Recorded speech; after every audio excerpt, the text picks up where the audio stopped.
I'll never get to a point where I'm going to charge a quarterback $1 million a year, but I will charge his boss that. Because if you zoom out, what's the most expensive problem global, like Earth, in all of global sports? I think the most expensive problem in all of sports is your quarterback sucks. And the only thing more expensive than that is if you paid the wrong guy. And I can think of a couple. So can you.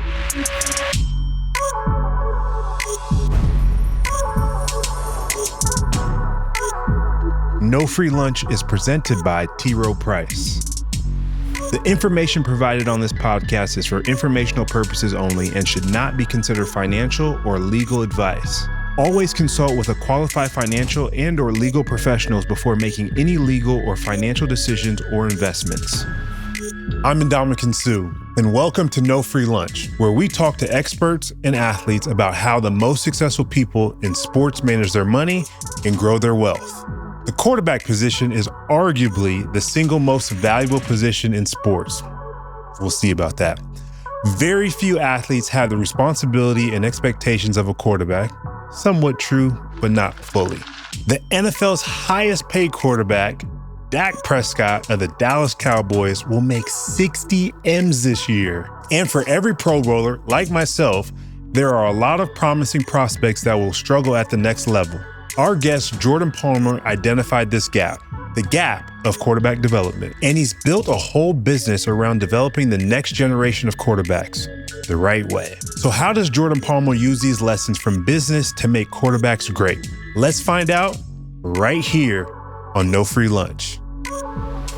Former NFL quarterback, QB guru, CEO of QB Summit, and founder of Thread Performance, please give a warm welcome to Jordan Palmer. Appreciate it, man. Are they clapping right now? If you're not clapping, you should be. They are clapping, man. We'll give you a big round of applause, to say the least. Maybe just a nice little round of applause. No, man. That would be too much. 2 claps would be too many. But thank you very much, man. I don't know how a guy like me ends up on a podcast like this with a guy like you, but here we are. And I appreciate you having me on, man. Nah, man, we appreciate you joining, and you've done some big podcasts. I saw the Rich Eisen one the other day, so you're no small feat to get on the board. But let's jump into it. Tell me a little bit about QB Summit. All those guys that I dislike. What's the QB Summit all about? One of the consistencies of every client I've worked with is that they don't have to play against you anymore. So that's one thing they all have in common. Other than that, they're all a little different, but you and Aaron and the others that don't play anymore, I think they're all pretty pumped about that. Look, I've been super blessed. I was not a great player, on the field. And it's funny because I started playing football in like whatever, 3rd or 4th grade, but was like training to be the quarterback starting about 5th grade. Mm-hmm. And then all the way up until my junior year in high school, I was always the backup. I never beat out the other kid. And I'd love to tell you that I got screwed because it was the coach's son or something. The reality is I was just like the second best option. So I really only started my senior year in high school at quarterback. And then I went to college and got thrown in and started 4 straight years every game. Took me a year or 2 to even figure it out and strung together some good years there. And then went to the league and played, 7 or 8 years and never started a game. So the irony in who I work with and the types of guys I can actually help are guys who have a very different story than that. But QB Summit today, it's been a lot of things. I've done kids camps. I've done a lot of private lessons. Like any hustle, I did a lot of stuff for free in the beginning. But now I have a very unique business model that really only compares to what some folks are doing in golf, which is every one of my clients on an annual retainer. And so I'll do a kids camp in July here just because people are asking. But no, we've got 20 plus college starters on an annual retainer, handful of NFL starters on the annual retainer. And like, Ndamukong, when you were playing, if you had a problem, you'd never hesitate to call your agent, right? Yeah. Because he's on commission, right? Like, you better, like, if I call, answer, for sure. Right? You're going to earn this money that I just gave you off this deal. Totally. And so I had guys that didn't want to bug me with a problem in the middle of the season when I could have helped them. And so it really started with that of going, I need to make them very comfortable reaching out to me. And I think there's more ways we can help during the season. And now it's full blown in season. I'm breaking down everybody's game tape. Some of my NFL and college team quarterbacks, I'm breaking down practice tape. And I shoot videos. I got a golf simulator in my office. I shoot videos. It gets into their folder. And in the old days of getting in great shape by July and then trying to maintain it during the season are out. And now it's, dude, let's peak in January. And I got some guys that peak in January. No, this is awesome, man. I'm super curious about this business model. And when did you realize that there was a major need for a system like this to be created in developing quarterbacks? Well, I can isolate a team or a coach, but the reality is this is a systemic problem. So there's a couple of things that I believe are true. These things that I see, I like to say I have a very unique vantage point over the quarterback development world. And not because the amount of Super Bowls I won, because that's 0, and not because the games I started, because that's also 0, but the amount of guys I've done pro days, remember your pro day, right? Your trainer comes back. I've done one at 63 different colleges. Wow. Okay. So doesn't mean I'm smarter or better than anybody, but when I get a quarterback for draft prep for 3 months, if I get your quarterback from your school, you can tell me all day long what you teach and don't teach, but I know what you teach if I have your guy for 3 months. So what I've realized is there's a couple systemic problems. One is, let's talk about mechanics. Okay. So the correct throwing mechanics, you got to do this, you can't do that, that whole side of things. That is largely based off of subjectivity. Okay. So this is a conversation about the difference between subjective and objective. So let's say that I'm the offensive coordinator at Navy and you're the offensive coordinator at Texas Tech. Okay. I think we should run the ball every play and we should control the clock. Time of possession is very relevant to me. I want to shorten the game. We're not going to turn it over. Right. And I don't care how many yards we throw for. We're going to rush for a 350 on you. Okay. You are going to go, I don't care about time of possession. I'm throwing the ball every damn play and we're going to complete over 65% of our passes and we're going to outscore you. Okay. Yeah. Those are based off of subjectivity. If I'm at Navy, it's probably because I ran the wing tee in high school and then I went to this guy and I watched the 1940s, whatever. And you're like, dude, I grew up with Mike Leach and this is what we're going to, right? So it's based off of, there's data, but it's based off of subjectivity. I'm going to recruit kids who can play at Navy. You're going to recruit kids that can play at Tech. Okay? That's totally fine. You and I got to play each other to sort that one out. Mechanics, unfortunately, are also based off of subjectivity. So if you grab the top 10 quarterback coaches, whether that's private or on teams, and you interview all of us and ask all of us the same question, you're going to get a lot of answers. Gotta pull the left arm down. You got to get your left toe at your target. High release points, the most important thing. And so you'll have these cliche things that people say because it's not anybody's fault. It's a systemic problem because that guy used to coach this one guy who did that and it worked for that guy. So it's got to work for you. Yeah. It should be objective. Which I find, excuse my language, complete, because each individual is completely different. But I want you to continue to dive into your points. Take my body type and put me at 3 technique and try and get me to do what Ndamukong Suh did. It's not going to go well. Even if I do it exactly the way that you did it, we have very different bodies. And so the development world, they don't know it, but it's based on subjectivity. But if you've been hurt, you've gotten a second opinion or third or fourth opinion on an injury, and you went to your agent found you a surgeon, and you went and met with that team of surgeons to talk about, is this fair, right? At some point you got an injury like that. Yep. I don't want the doctor's subjective opinion about what he or she thinks you might ought to do. No, I want your objective based off data, historical. Let me see the plaques on your wall. Where'd you go to school? I want your objective opinion. Yeah. And in the world of quarterback mechanics, it's based off of subjectivity. So I went through this experience where my buddy growing up married an LPGA golfer. Okay. And she was in town. We were going to play. I was still playing at the time. And I'm playing with her in the off season. And she's like, I got to bump my tee time back. My swing coach is coming to town. I'm like, who's your swing coach? And she names the best swing coach. It was Tiger's swing coach. I'm like, can I watch? And she's like, yeah. I've golfed my whole life. I'm on my 5th NFL team. I'm training in the offseason in San Diego with my brother and Drew Brees, 2 people who have a process, have a reason for why they do everything, have conviction in what they do. They do it different, whatever, but they're not just winging anything, right? Yeah. And her and her swing coach start talking and they lose me. I have no idea what they're talking about. Body parts. What body part is that? Your serratus. What's your serratus? Right? And I've golfed my whole life and I'm a professional athlete and I've paid trainers to train me. And I've been on teams. I've worked with a strength coach. And I'm like, oh my God. And at this time I was starting to train guys. And I'm like, oh my God, we're all doing it wrong. And this was a long time ago. And that's what started this, like, is the best way based off my subjective opinion of what the best way to do it is? Or should one of us actually learn how the body works? Because if I went on the PGA Tour and wanted to be a swing coach, there's multiple layers of certifications I would need to apply for the job, regardless of how many majors I won. And if I want to go be the pitching coach for the Angels, even if I won 10 Cy Youngs, I better have at least level 3 TPI certification to apply for that job. And then here I am sitting here going, I've never met a coach on any NFL or college who coaches quarterbacks who's ever been certified in anything. So it's not one guy, it's a systemic issue. And it's interesting you say that, though, because yes, a lot of athletes lean on their agents in these different particular pieces, but you say something very, very key in there. Somebody that understands the functional movement of how the body works and how they can implement that to you as an individual to get you to reach your peak of what God has given you at the end of the day from that standpoint, from a sports perspective. For sure. It's true every position. It's human body movement. And so the way we look at it is, I want to teach somebody how the body works. So for example, let's get nerdy with it, right? So to have an efficient movement, every time a foot hits the ground, it has to do one of 4 things, okay?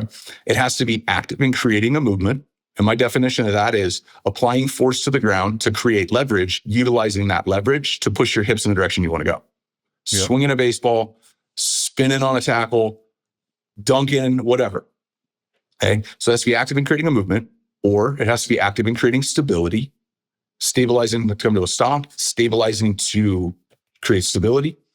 Or third, it needs to be decelerating. So a foot hitting the ground, active in creating a movement, creating stability, decelerating, or changing direction would be the fourth thing.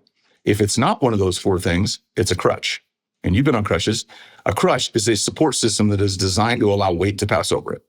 So a lot of times I get a new NFL or college client, 100% of the time with college guys, but even new marquee NFL quarterbacks come here.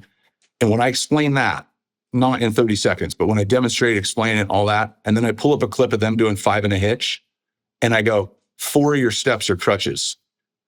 And I can explain it in a way that shows them they can't unsee it. Right? And I use this analogy all the time. 2 years ago, wasted movement. It's inefficient. Now, I can be more efficient by removing a step that I don't need to take, like a false step, okay? Or I can be efficient by putting more force on the ground on the step that I am taking, or oftentimes both. So this analogy makes sense. Do you watch basketball? Of course. I think it was 2 years ago. It doesn't matter. 2 years ago, 3 years ago. Jokic is MVP, Luka's runner-up. I'll make the argument, if you go to the combine numbers, that the first and second best players in the NBA that year, and by the way, any given year, those guys could be in the mix, right? They're not one-shot wonders. Any given play in the course of 82 games, they were not as athletic as the guy guarding them. For sure not. You talk about broad jump, vert, whatever they do at the NBA combine, 5'10", 5, I don't know what they do there. I guarantee their numbers are not as good as the person who's guarding them. Even if we don't know the name of the guy guarding them. And yet consistently at the top of the league. And they're not that much better shooters than everybody else. There's a ton of 6'11" dudes who can shoot. Like a dime a dozen. The way that they move and the efficiency and how they use both feet to always maintain leverage, and they're not the only two, allows them to not be as quick, as explosive, as powerful as the guy guarding them, and create the 2 to 4 inches of separation and then work on their shot, and away we go. And so it's super true of quarterbacks too. So let's break that down a little bit. And you using Luka and Jokovic right now. Obviously not the most athletic in all these different particular pieces, but breaking it down to what you're just explaining is that they are that much more efficient and that much more process oriented of getting to what they want to faster before the athletic guy is able to just use all their athleticism to try and defend them and or be just as good as them from that standpoint. Well, what a lot of times what it comes down to is if I go to put my right foot in the ground, let's say I'm going to cross you over from my right hand to my left, what am I doing with the off leg? Am I lifting it off the ground, reaching, waiting for my weight to shift over, and then applying force to the ground to try and go? Or do I have passive tension in that off leg? And as soon as I change direction off my right, my left is now pulling me allowing me to be able to create mobility in my hips and move me to the next stop. Because that's how I can cross you over, set up a step back, and immediately go by you again.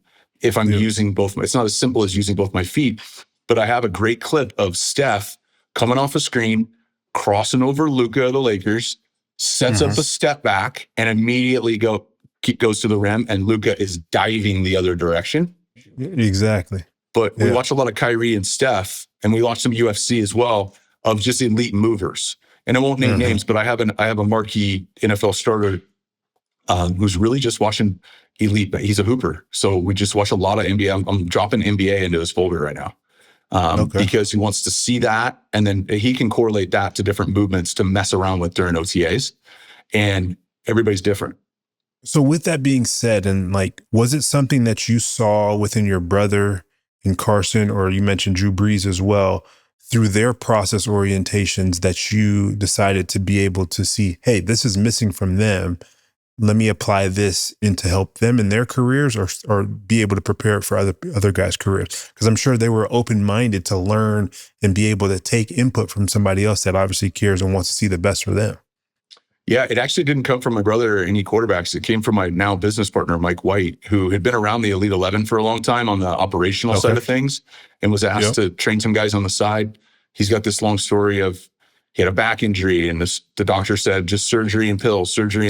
And come to find out, it's a trainer he met said, no, you don't need surgery and pills. You have a weak core. I'm like, what does that mean? And so rebuilt his body and never had a back injury again, and was basically training kids on the side. And this was right when I had my golf story, and I was like, dude, is everyone doing it wrong? By the way, am I doing it wrong? And I don't know about your experience in Ndamukong, but the best coaches I've been around, the only common denominator is humility, because they didn't all used to play, and they're not all super smart, and they can't all talk, and they're not all from the same area. And so it's actually humility. The guys who don't think they have it all figured out typically figure out more. And so I was not going to go different. And I had a guy who I'd known for a long time coming to my workouts being like, these drills that you're doing, like jumping over bags and hurdles and cones and stuff, like sort of showing me look how inefficient that is. And I was super open to I think I'm doing it wrong, but I don't know who to call. And he was searching that too. And so he worked for me for a few years and helped my guys and got more and more. And then I ended up making him a partner. We became partners this year because what he's doing is, I think he's the best in the world at helping solve the problem of whatever the problem is for you. And it came from humility on my side, to be honest. Yeah, no, I mean, to be honest with you, I was super, super lucky. So I was drafted in 10. I think everybody remembers in 11, there was a lockout year. So we didn't know if we were having football that year and whatnot. And I came back to Portland. I'm sitting here on Nike campus. I got to stay fit. I got to do these different particular things, but I completely have no clue what I'm doing. Yes, I have my experience from college being at University of Nebraska. There's all this great history of lifting weights there, and Boyd Epley and all these different things. But that's kind of rudimentary at the end of the day when you're looking at Olympic lifts and things of that nature. And so I was fortunate enough to meet a guy named Keith D'Amelio that said, hey man, let's strip back everything and start from the very basics. And I was super is this the right way for me to actually start my NFL career? I've had a great rookie season, and how do I continue to build off of that to go to the next level in year 2? And him just being able to tell me the why when it comes to functional movement and all these different pieces of why I'm doing this, really breaking it down, and me being humble, as you said, having humility to say, let's start from the basics, not thinking I know everything just because I'm a pro at this time. And so to your point, being able to have the recognition to be able to trust in somebody else, but seeing their vision, them also being able to explain it is a huge piece to it. So I guess who within your organization, and as you started this this QB Summit, who gave you that trust as your first client to be able to say, hey, I trust you to help me take it to the next level? Well, I would say it's not one person, because I was doing kids camps. But we got really busy with the consulting. So last year I did the Summit Tour, 10 camps around the country. This year we're doing one just because we're slammed. And so I had a ton of young guys, kids, not guinea pigs, but can try, see what they take, see what they don't. And you start seeing it click with a couple of them. I can think of a couple of guys, Keith Klubnik, who I think is going to have a chance to be the number one pick this year and win the Natty and Heisman. Honestly, he's set up pretty nicely for the trifecta at Clemson this year. Early on, he was the top recruit. He's the lead 11 MVP. So humility is one of his best attributes. Early on his career, buying into it, even though everything was already going great. Because what you basically said is, you didn't say it, but like, you were like the best rookie D lineman anybody had ever seen. And then you were like open-minded to changing everything. That's not normal, right? Like you made your first 40 off what you did in Nebraska. You made your next 60 off that. You know what I mean? So Sam Darnold is a guy I've been with for a long time. Always been trusting, open-minded, ask good questions. We really started this with Joe Burrow right after the Natty. So that draft prep, that was COVID. That was, that was awkward. I think Josh Allen plays a role in this. There's a lot of guys, I think. It definitely wasn't one person that we said, let me try this out on you. It was integrating it. There's some names that folks wouldn't remember who were pivotal in that too. And we also learned that it's not for everybody. There are some guys that don't want to think about anything when they throw it. Like Joe Flacco is a perfect example. I've heard stories of the other, not the other gurus, but guys who know a lot about the throwing motion, have helped tons of people. Yeah. And Joe was there. Joe was there, and he's like, I don't want to think about anything. Yeah. And my brother threw with one guy for one day, and then he never did it again. And my brother's got like one of the sweetest strokes ever. So I have to be okay with, I've had some guys that are at the top of the game right now who I did used to work with that I don't work with anymore. I didn't get fired. It's just like, it wasn't the right time in their career to rethink human body movement and that side of it. And it's going so well for them. How am I going to tell them you were just the second pick or the first pick or the fourth pick? Or, like, I'm not going to tell you it's broken. So I don't like chase guys or pitch guys. Pretty much everybody's inbound. And so it's also not for everybody. And I got to be okay with that. I've got some guys I used to train that I'm huge fans of. I'm still friends with. I cheer them on for the sidelines. I can't unsee what I see, but congrats on all your success. And my kid's going to have your jersey. So I think it's just being okay with that. But there is one thing that's also true, that I've come to find is true, which is the best players don't get coached. Typically the best player that coach has ever had. And they just say, good ball, get it up. They'll coach them on installs, in footwork. Hey, I got to have, here's who we're pointing. Here's how we're sliding. Like, for sure. I'm not saying not coached, but when it comes to mechanics, two things are true. One, what I just said. And two, these coaches don't have time. They get 20 hours a week in college and they're supposed to win a championship. And they got to recruit every waking second they have away from the room. And they got 7 guys in the room in college. What they're not going to do is have a 45-minute mechanics meeting 3 days a week with the starter. In fact, if you add it up, it's more like 3 to 8 minutes of the week. So it's not even anybody's fault. It's just kind of, people go like, how did that end up happening? And I just go, 'cause it just kind of did.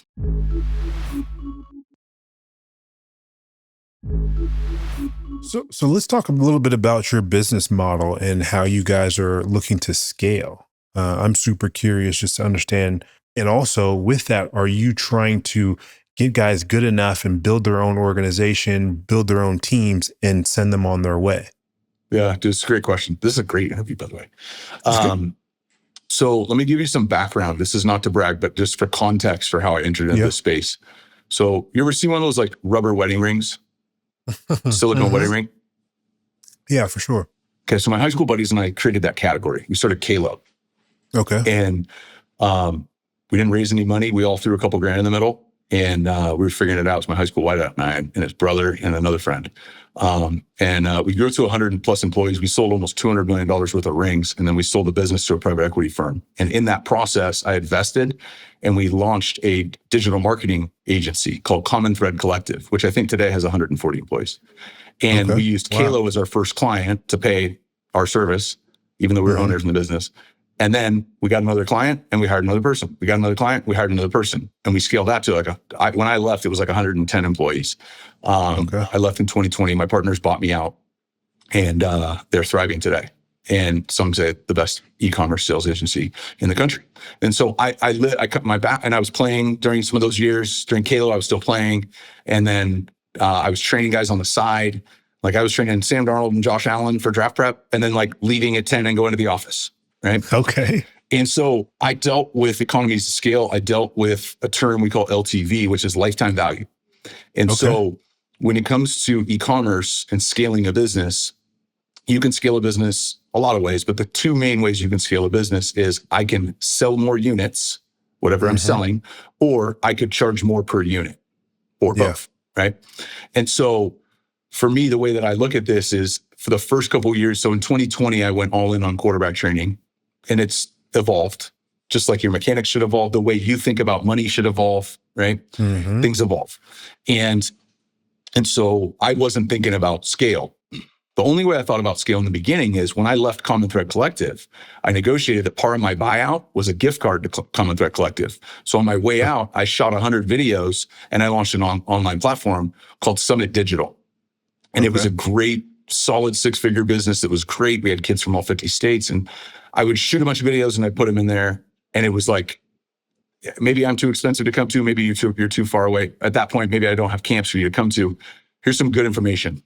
And it's like $40 a month, right? And then I launched something called The Huddle, which was just kind of double down more content. What we've been doing for the last year is every time Mike and I are on the field working with a quarterback, we're mic'd up and someone's shooting it. So now when I'm working with your favorite player, that is an asset that's going in Summit U. So there is no, it's called a content flywheel. So if I'm doing something, right? The Kardashians is an example of this. When 100%. When Chloe and Kim argue on the couch, like they're having the argument that they need to have, but they're also like monetizing that because it's on TV, and it also might live on social, and it also might be still photography they use for an app, right? So that's basically what we built here. So within 2 weeks, we launched Summit U, and that's the opportunity to scale. But the first part of that is quarterbacks. So we have like 36 different categories. But 2026, I'm all in on girls flag. And I've got a gal on our team named Chloe, who was one of the highest ranked female scouts in the NFL last year. She was with the Chargers. And for the last year has been training with us. And now she's training mostly females. She's got some male clients as well. And I'm all in on where girls flag is going. And she's going to be the face of women's quarterback coaching. And so the real scale is in what's about to happen over the next 6 years in women's flag and how big it's going to get. And so that's how I look at scale. But I'm going to charge more on the training side. We'll be charging more. We continue to charge more per unit because it's all inbound. But I'm not looking to go from 36 clients to 66 clients. So let me ask you this question then, because quarterbacks coined as the most valuable. What about the people taking them down? Like on your side of the ball? Yeah. What about the defense side of the ball? I haven't had D linemen come to me, but I've had some good conversations with some DBs, with some receivers and all that. Look, I think I'm building a model that's going to be replicable across the board for whoever wants to do it. What I'm not interested in doing right now is starting from scratch and helping somebody build one. I want to get mine dialed, but 100%. Because you talk about that human body movement, you use the term functional movement, more or less it's the same thing. Either way, that needs to get taught. That's not how popping off an individual period on a Wednesday. There's no time for that. Not just at all. And stay underneath the bar and explode. You know what I mean? Run the hoop. But that's one of the things that I loved about a defensive line coach. I had 2 favorite defensive line coaches, or really more so 3, but the primarily 2, they're one and the same. There was a guy named Jim Washburn, who was coached me from afar for a long period of time before he actually physically started coaching me my last year in Detroit. And then a guy named Chris Kasurk, who taught him everything that he knew, who's a D-line coach for San Francisco 49ers now. He's all about footwork and the basics each and every single practice. And I hated it, but it was the more and more I got into later in my career, it was the most important piece. So there's something for us to potentially talk about in a new business angle that I'd be interested to see, like the next defensive line, because you got to have the elite guys on the opposite side of the ball that are, whether it's the next TJ Watt, the next Aaron Donald, as you mentioned, the next Myles Garrett, that's now the highest paid defensive line. TJ is going to probably be next year in the next couple months. So it'd be very interesting to see that. 100%. And in terms of, because you use the term scale, so on the training side of my business, it's charged more per unit. And it's not, I'll never get to a point where I'm going to charge a quarterback $1 million a year. Yeah. I'm not going to have that conversation, but I will charge his boss that, because if you zoom out, what's the most expensive problem global, like Earth, in all of global sports? So you got soccer, you got gymnastics, you got all F1, all these major sports. I think the most expensive problem in all of sports is your quarterback sucks. And the only thing more expensive than that is if you paid the wrong guy. And I can think of a couple. So can you. Probably got a longer list than me. You're probably more of a quarterback hater than I am. So that's the problem to solve. Me training famous people is not how you solve it. So what I've been doing for the last couple of years is incorporating way more data and research. I'm taking 2 NFL guys down to Titleist Performance Institute in 2 days, and we're going to all measure force plate, force transfer for a lot of different reasons. But I'm trying to bring the data perspective to this so that if when I sit down, and I'm pretty far on the line with some of them, with owners, I don't want to talk to the offensive coordinator, at the ownership level, if I can show you a program and a plan, and really from a business perspective, what it is it's interdepartmental communications consulting. So I'm going to lose people here. But sales, marketing, and product development. When I ran an agency and I dealt with the founder of a company, and sales, product development, and marketing were not on the same page, y'all need a company retreat, or you need to fire somebody. And so, or you need to bring in a consultant. And so the weight room, the training room, and the quarterback room are not synced. Those 3 people do not speak the same language. They do have different areas of expertise. And if I have them write down their goals, what's going to get them promoted, what's going to get them fired, they have different lists. So Jordan, let's talk a little bit about your consulting and what you've been able to do when it comes to working on this inner company and interpersonal communication with organizations and translating that to NFL teams. Well, if you think about it, each team, college or pro, but let's say NFL for this case, they have different departments, right? And so that's where the interdepartmental comes from. You have the folks in the weight room have a list of objectives. That's their job. The strength coach doesn't go help out with the linebackers during practice. Like that doesn't happen. That's their department. Physical therapy. There's different roles in the training room, but those are set roles. They're not going to go install 7-on-7, right? And then you got the coaches. And obviously there's a D-line coach, a quarterback coach. And so it's position specific or group specific, offensive coordinator, pass game coordinator. And so what happens is in traditional businesses, if you had product development, marketing, and sales, and all sorts of other things, those 3 departments have to be synchronized. They don't have to share a desk, but they need to be synchronized. That's a big problem with working remote if you talk to business owners. And so what happens is some guys can build a huge business, sell it for a ton of money, take that money and buy an NFL team. And the piece that is still missing that I see is that connecting those different departments. And in this case, just those 3 departments. Yeah, nutrition is a department as well, community service, but let's just look at the training room, the weight room, and the quarterback room. What happens is they use their scouting department to try and get the best quarterback in there to start for their team via trade, free agency, or the draft. And then they get a backup to complement that, okay? And then if it works, they're now going to pay that guy $60 million a year. And the quarterback coach is going to make $250, $300, $350. Who works for who? Yeah. No other business is that the case. My highest paid employee, by the way, these quarterbacks that are at the top of the market are the second highest employees in the company behind the owner. And those books are closed. So we don't really even know how much the owners make, but no GM's making 60. And so they're not even getting 60 on the length of the deal. And so if you look at it, that's where structurally there's a systemic problem. And only from my background of seeing this in the actual business world, it doesn't even matter if I was managing billion-dollar clients or guys who were making $1 million. It's the same problem. It's a systemic problem that has to be solved by systems and processes, not going and getting the number 1 ranked quarterback coach available. Because what are you gonna pay him? $500? The other guy still makes $60 million. And so that's the systemic problem where this is why consulting agencies, firms like McKinsey exist to come in and solve super big, expensive problems. And I think that this happened in baseball over the last decade. A friend of mine was a GM and was instrumental in getting owners to think this way. And he's actually helping me right now help the first smart owner to think this way on the NFL side of things. It's taking something that exists in business that currently does not exist in football and plug and place. It's less about the individual and it's more about the systems and process. Where do you see that being something that changes? How do you see that model changing from this perspective? Proof of concept. Because I can put that in a pitch deck. You know, Mm-hmm. I know some of these owners, like, you don't get 3 hours to explain what you do.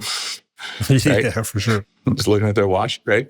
And so it's going to be proof of concept. And so I'm doing this with one school right now We're full carte blanche ability to actually connect to all these departments, and the next team's in mind, and it's to take that. So the way I look at my business is we're hiring, and so we're hiring guys we used to train.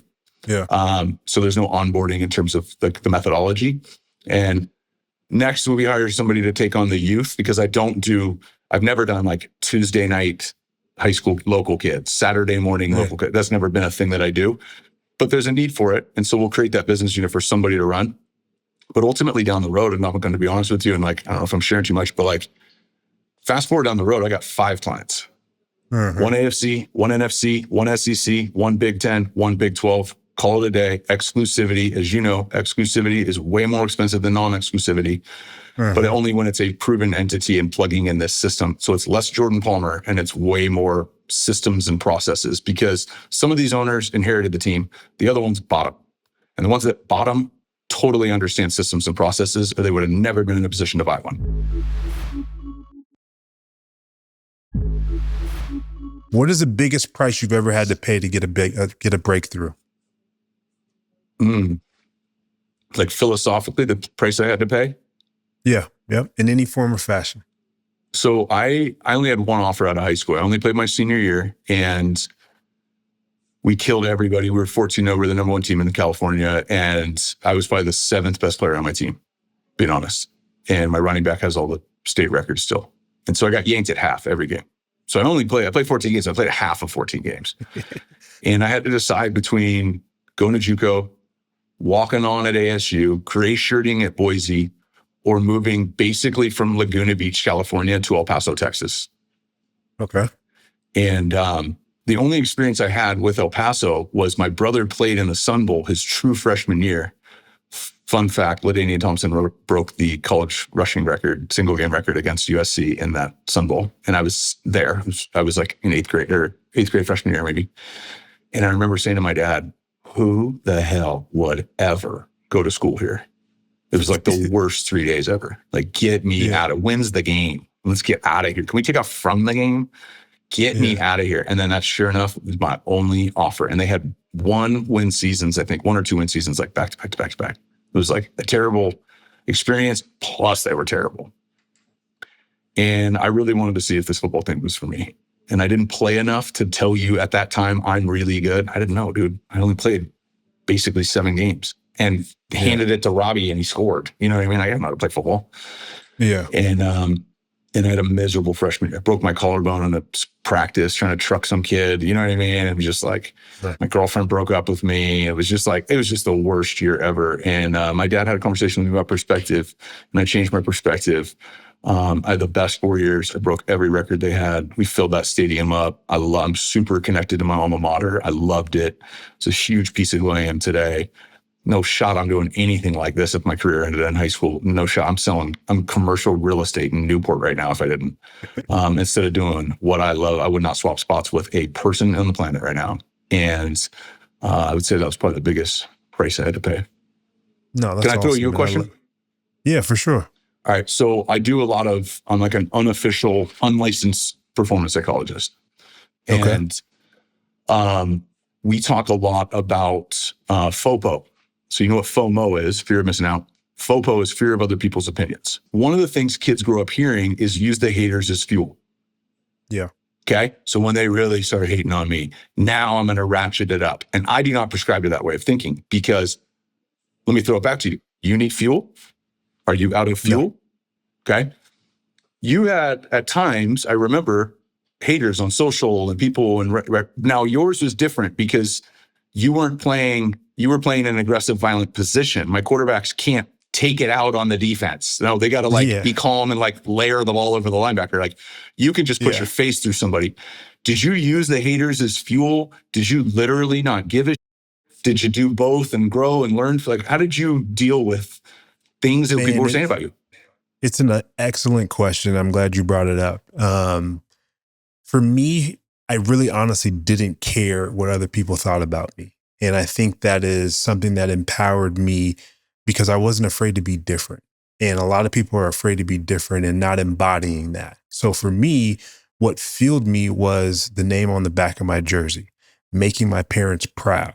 And those were the opinions that I cared about the most. So as long as I got praise from them, let alone the small circle, and really ultimately the person that I was chasing my entire life was my older sister. Till this day, like in anything and everything, whether it was sports or it was school, because she was elite in both. She played, like, I still to this day can't be more of an athlete than her because she got to play for my dad's country and go to the Olympics. I can't do that. Like, I played a sport where I can't even go to the Olympics and things of that nature. So like, I've always been chasing my sister and trying to outdo her from that perspective and be one of the few people in my family that have played at an elite level and have taken our name to another level. So that's what fueled me and continues to fuel me. And even from a business perspective now, it's like, no longer is it about sports and that success. It's how can I carry my name and my legacy and really, the last name of Suh to another level that hasn't been reached before. Yeah. Do you have kids? I do. Got twin boys. So that's another fueling piece of making sure that they're prepared and ready to go to carry the torch. How old are they? Twin boys that are 4. Oh, dude, that's wild, man. I got 4 kids. They're all little. Okay. 2 boys running around. I got 9, 6, and 2 are my boys, and I got a 10-month-old little girl. And it's wild, man. 4's funny, man. They start. Man, their personalities are absolutely insane. It's one thing I've cherished in life, but man, it's a lot of work, as you know. And you've got 9 to 2. 9 to 2. It's super fun too. And it fuels me on the growth of girls flag. I want to be right in the middle of it. And it's funny because everyone's asking about my boys and play quarterback and this, and one of them's getting pretty good. And the other one's like kind of falling in love with football. And my 2-year-old's the one, bro. He's just like way more athletic than they were at this age. It'll be a long time before they ever watch this episode. And they wouldn't disagree. But I'm like, in the back of my head, I'm like, my daughter. I guess this has got to be popping by the time she's 12, you know? Will you let your boys play football? I'll let them play tackle in like 8th, and I'll probably get talked into it at 7th, but not before that. So they're playing flag. Okay. They do jiu-jitsu. So the kind of the non-negotiables, like dad has choice, is jiu-jitsu. And I've got the best gym with Rafa is just a guy who's just awesome to pour into your young boys. And there's little girls in there too. Little girls at that age listen way better. So my 9-year-old is like bigger and stronger than all the kids his age. Those girls will twist him up so quick just because they pay attention better. So like jiu-jitsu, it's not even about self-defense. It's discipline. It's listening. It's movement. It's movement. You know, they teach them how to roll. Like warm-ups is rolling, right? Yeah. And going back to the Jokic conversation, like look how kids train in Eastern Europe. Look, the first thing they learn how to do.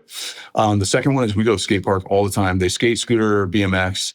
They learn how to fall. You learn a lot of lessons on the pavement.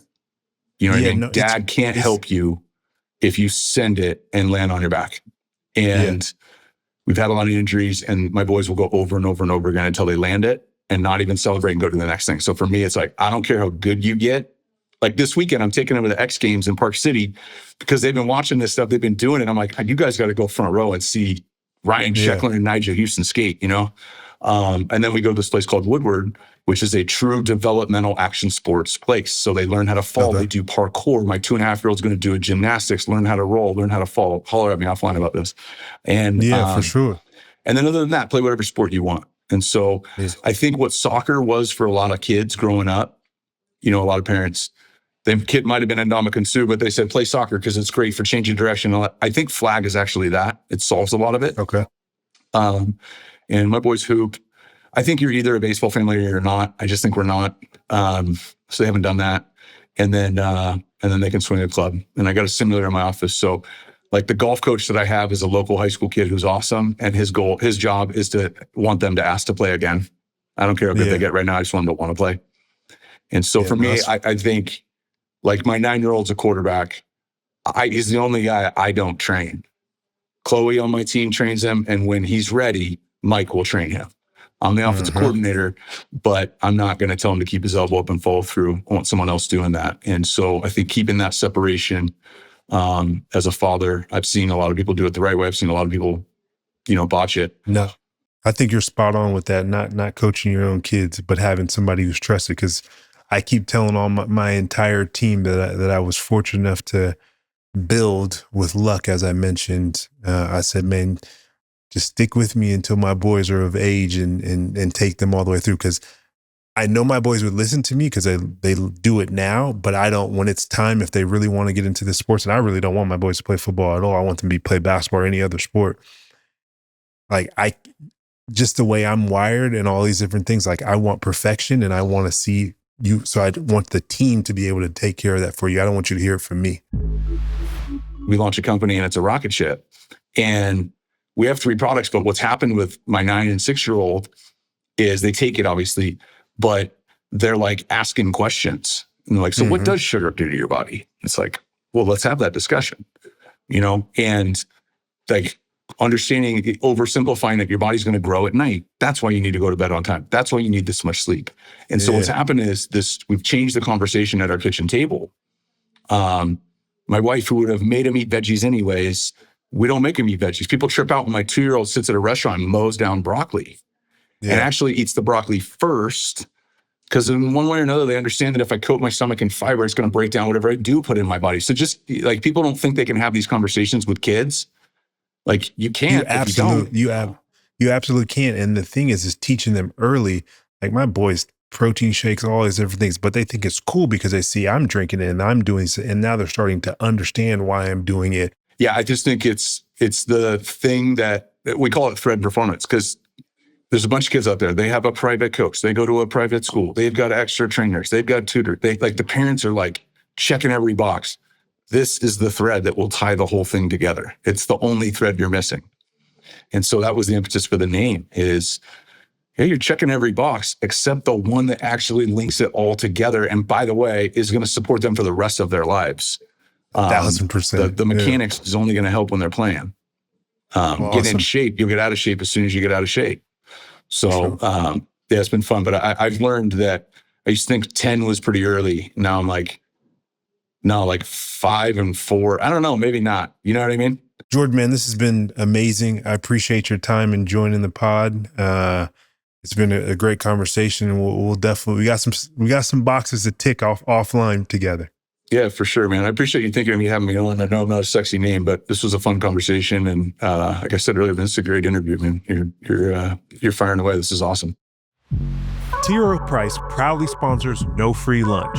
The views expressed in this podcast are those of the podcast participants and do not necessarily reflect those of T. Rowe Price. Their sponsorship supports the platform and does not imply endorsement of specific content or perspectives.